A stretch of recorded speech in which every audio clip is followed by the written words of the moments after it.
Good morning. Welcome to Monday Morning with Tanny Reed-Walker. Today is, the live is February 15th, 2021. It is Family Day here in Alberta, and for a lot of people, it's a day off. And for a lot of people, probably just the name Family Day brings up a lot of feelings, a lot of grief feelings.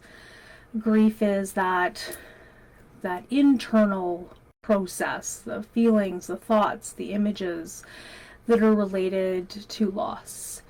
And a lot of words are just, for lack of a better word, triggering for those feelings. And so I wanted to come on today.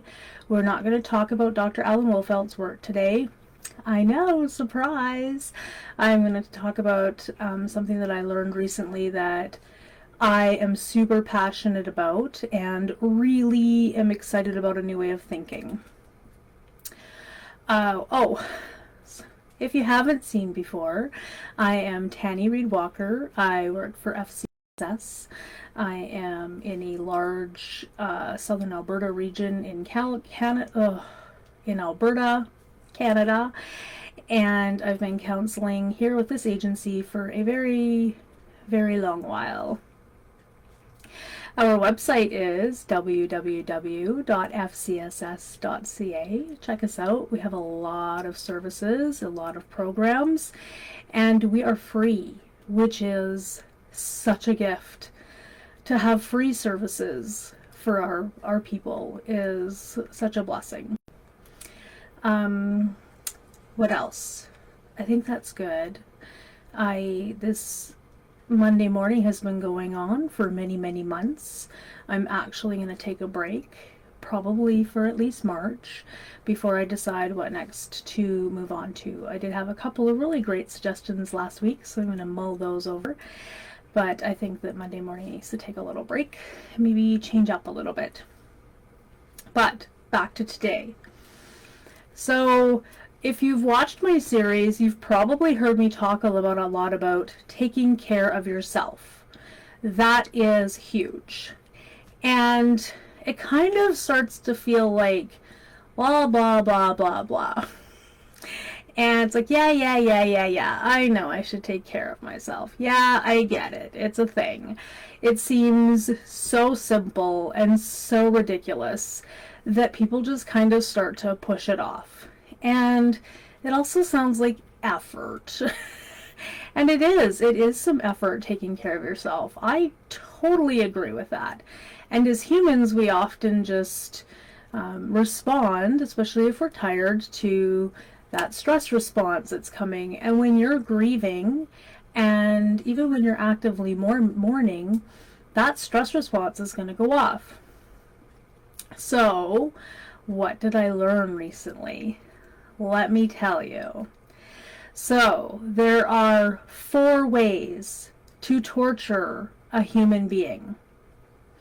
They are super effective.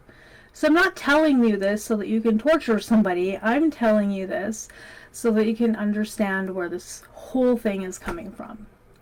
So the 4 ways to torture a person is to deprive them of sleep, of food, of water, and isolate them. 4 ways. When those things happen, our bodies are like, our basic brain responds with fear. And when you respond with that fear, you have fighting, flighting, so running away, or freezing as the basic responses. There's also another response called fawning, but I don't feel like fawning is as much in this scenario as it might be in some other threatening scenarios. So these things are, well, actually it might be, but anyway, I don't want to talk about that right now. So fighting, running away, so flight, or freezing. Those are the immediate responses that our brains have when our bodies are under duress. So you'll see that in all human beings. You'll actually see it in all animals as well. So when that system comes in, it's called the sympathetic nervous system. So I think of sympathetic as your body's like, oh wow, you're under duress. This is really bad. We need to respond some way because otherwise we might die. And so the systems of fighting, running away, and freezing come in to try to save your life. When those systems kick in, this smart part of our brain, which is the front of our brain, it doesn't work very well. It doesn't interpret things like, maybe this person's lying to me, maybe I'm not going to die, maybe there is food, I don't know. It doesn't work as well. It just can't process because you're just trying to survive. When that gets kicked off, it's called the parasympathetic nervous system. So when I think of that, I think of the parachute guys dropping in saying, it's okay, we got this, you're okay. Hey, let's click the button on in the front part of the brain to help it work. Let's calm down. And that's what breathing does. It's one of those things that kicks on the parasympathetic nervous system. So let's go back to the torture part. Who wants to be tortured? Not me. Whenever I'm watching those shows, I always tell my husband, you know what? If I was going to be tortured, I'd roll over and tell them everything immediately because I don't like to be hurt. And I admire people that are like working to save the country or do whatever they're doing, and I'm so sorry you're being tortured. But I know I'm one of those people, and I can guarantee the vast majority of people do not really think the idea of being tortured should be part of their life. So then we go to the basic ways to take care of yourself. And I'm always asking people, how much water are you getting? How's your eating been? Are you eating regularly? Are you eating foods that are nutritionally good for your body and telling your body, hey, I've got you. Here's the building blocks you need. Are you getting enough sleep? Are you staying up late, binge watching a show because you're in freeze mode? Or you just want to finish that book? Or maybe you feel like it's the only time you have time for yourself because you're constantly fighting for some time for yourself, so you stay up late. And what about isolation, social contact? I know it's extra hard right now because of COVID, and everybody's like, stay connected, use our social media, stay connected. And then we're trying to shuffle through, how do we stay connected without being around people that are toxically hurting our already fight, flight, freeze brains? Because you can see all over, people are in that sympathetic nervous system state. And they are fighting, and they are running, and some people are just frozen and they're not reaching out. It's very stressful. So how do we connect? Do we take that socially distant walk? Do we call people? I know sometimes I have a Zoom meeting with some friends and I'm like, oh, what are we going to talk about? I feel like I've got nothing. And then we get on and just connecting and seeing other people, and that connection is amazing. But anyway, back to those 4 things that I asked people about, and they're like, yeah, whatever, Tanny. And then it got put to me recently, your body doesn't know that you chose not to drink water all day. We have water everywhere. We are so lucky. Oh my Lanta. Good, clean, accessible water. But we don't drink it. We choose not to. It's boring. Seems basic. Or food. It's like, yeah, I don't really feel like eating right now. Or, oh, it's too much effort to cook some food.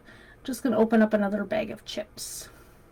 Probably even a bag of chips sometimes is better than not eating at all. Not eating, your body's like, oh, we're under threat. We're going to die. We're being tortured. I already went over the sleep one quite a bit, and the social isolation. So when any of those 4 things happen, your body's not like, oh, it's okay, Tanny. I understand. You didn't feel like getting up and cooking some food. Oh, it's totally fine that you lost your favorite water bottle, so you're not going to bother using a different kind of glass to drink. Yeah, I've done that. Oh, it's fine. That show that we just watched this last 4 days and not got any sleep was so awesome it doesn't matter. No, what happens is your body goes into that parasympathetic, or that sympathetic nervous system. It goes into that fight, flight, or freeze, and it doesn't think or work properly. And it actually can perpetuate the situation that you're in. So imagine, I didn't get enough sleep. So I am feeling fightsy, and I'm kind of arguing with everybody. And everybody's wrong, and why don't they get it together? And I'm online, and I'm like fighting, and so it like ramps me up. It makes it so I can't sleep, because as soon as I lay down, I think about, oh my gosh, I wonder what they said about my post online. And then you can't sleep more. Or if you haven't drank enough water, and you just, after a while, you just kind of go into freeze mode, because your body's like, wow, we don't have enough water to be operating. Like, our bodies are made of water. I don't even want to get up to go to the bathroom because I need the water that's inside me. So I'm just going to sit here longer and longer and longer, and I'm not going to move. Or if you haven't eaten, you don't have enough fuel in your body. And so suddenly you're just like sleepy and tired and don't want to do anything. And maybe you are angry at people. We've all heard of the word hangry. And so when they say something, you're interpreting it in a grumpy, cranky way, when they could have said that when you were fully fed, rested, watered, and socially connected, and it would have been fine, or even funny. Sometimes that'll happen. My husband will say something funny, and I'll be like, what? That's not funny. And then I'm like, oh, wait a second. This must be a sign that I have been self-torturing myself. So, when you think about those basic things, you're practicing self-torture if you're not taking care of yourself. And if you're finding it difficult to figure out ways to help incorporate those things into your world, you can Google it. You can ask for help. You can call somebody like me. Sometimes I have clients, they come in and they have very complicated things going on, and normally they can handle it. We're all designed to handle life. We're all designed to be able to mourn. We're all designed to be able to put up boundaries. We're designed for all of those things if our brains are being taken care of. And so a lot of times it's helping people figure out how to put these strategies back into their lives to help with that self-care. And it seems so basic. But everyone needs to know our brains are not separate from our bodies. Our brains are a part of our bodies. Everything works together, and it all flows through those brains. So that's very exciting. To be able to know that if you're feeling off, and yes, you're going to feel off, you're grieving, you have a huge loss, but you can help ease it a little by taking care of you.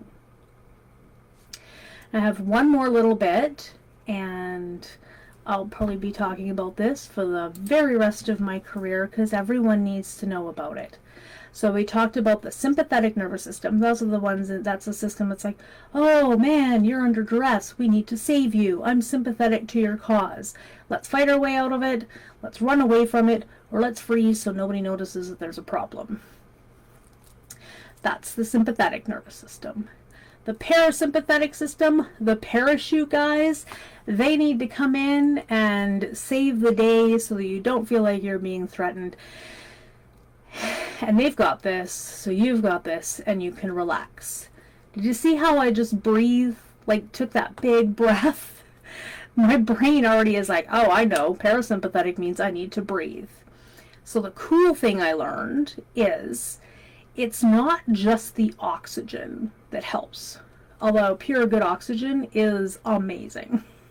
What it actually is those lungs taking the time to fill up, and then also taking a little bit longer. It's really nice if you can make the out breath. See, I'm still holding my breath. You make the out breath a little bit slower,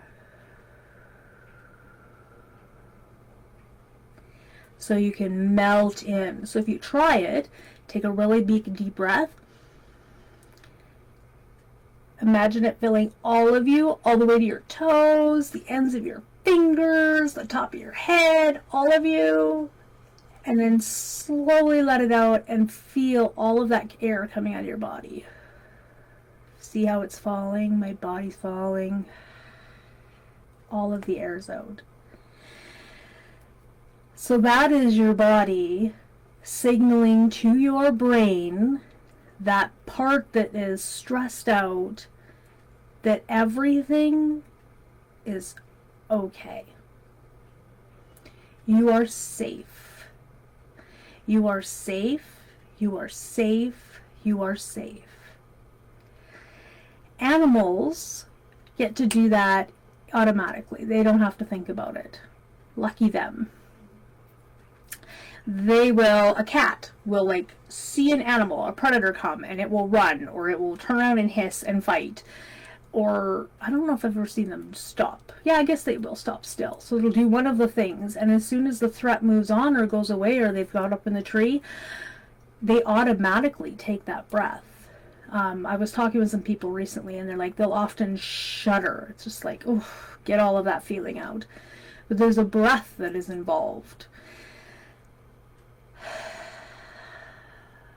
Humans, on the other hand, we just like to wrap ourselves up. We have these great big giant brains with all these options, and we have to learn to calm that down. I've even actually seen babies do that, so I'd like to see a study. Oh wait, there, my brain's wandering off, sorry. Back to that. You can control that. You can make your lungs expand, your whole entire body, and then bring it back down. And even better, you can do that on purpose repeatedly through the day. When you have had a massive, massive change in your world, the person that you orbit around, a person that you just knew was always out there for you, somebody who was important to you is now gone, that is life-changing. And it's really alarming, because if that one person is gone, who's next? What else is going to happen? And you just fall into that fear, because your brain wants you to be safe, and it wants everything to stay safe. And when somebody's gone, that safety is rattled. And that's going to happen, and you're going to be reminded of that. You already know, repeatedly through the days, weeks, months, and even years. So breathe. Several times a day. I have an app on my iWatch. Is that what they call it? Yeah, iWatch. Apple Watch? Whatever it is. On my thing that's on my wrist. And it's every so often the word breathe comes up to remind me. Breathe. And actually it doesn't come up very often, because it can sense when I've been breathing, and because I practice a lot. When you practice a lot, it becomes natural for you, and it isn't such a conscious thing to think of. But it's super important to start to create that in your life. And the other things are, please don't self-torture yourself. You are under so much already. You don't need to do more. And I know it's tiring. So if somebody says, hey, can I get you a water? Say yes. If somebody says, hey, can I get you a snack? Say yes. Even if it's a small snack, and you can go back for seconds. If somebody says, hey, can I bring you a meal? Say yes. If someone says, hey, can I watch your kids for a bit while you have a nap? Say yes. If someone says, hey, can I help you with this or that? Say yes. Start to say yes to those things that are caring for you. They're important. And if you are going to look at medications for sleeping, I would definitely talk to your doctor about that, because there's different kinds that do different things, and that's a really good conversation to have. Sometimes a person just needs to have a few solid nights of sleep to get their bodies back in the system. Meditation apps are incredibly amazing for helping people sleep. And then I've also talked a lot about sometimes getting up in the middle of the night is a time to work on some mourning, moving that grief out in those wee hours. Try to ensure you have a nap during the day. Take care of you. So that's my thing. Please don't self-torture yourself. Please understand you have a sympathetic system that comes in and says, oh my gosh, we're under duress. But our bodies shouldn't be living in that sympathetic system. We need the parachuters, the parasympathetic system, to kick in.